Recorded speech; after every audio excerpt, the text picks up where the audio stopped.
Now, interestingly, the Garden of Eden is the first location described in the Bible. If you read the Bible, you will find that the Garden of Eden is the first actual place that God describes, and He describes it in great detail. This is really amazing. And it's the backdrop for one of the most iconic stories of the Bible.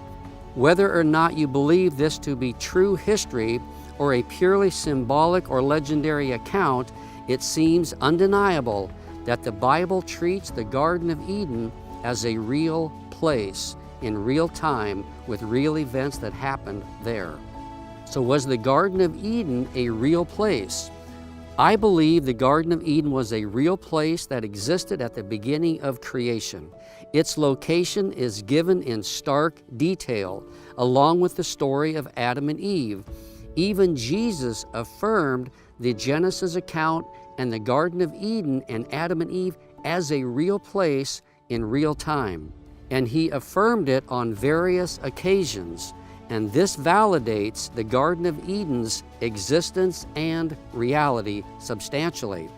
It says in Matthew 19:4 and 5, Jesus is speaking here. He says, He answered, "Have you not read that He who created them from the beginning made them male and female, and said, Therefore a man shall leave his father and his mother and hold fast to his wife, and the two shall become one flesh." So Jesus is directly quoting from Genesis chapter 2 and gives this account extreme validity and credibility.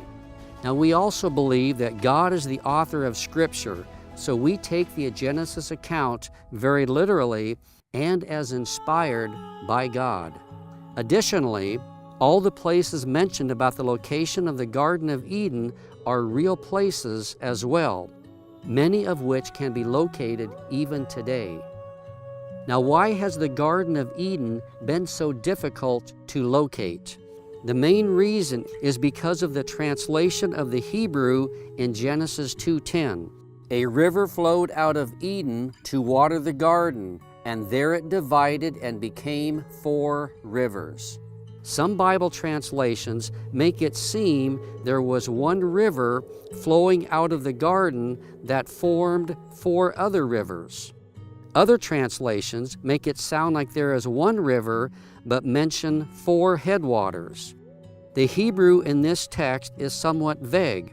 We'll address this issue first because when this is understood, it makes it very easy to locate.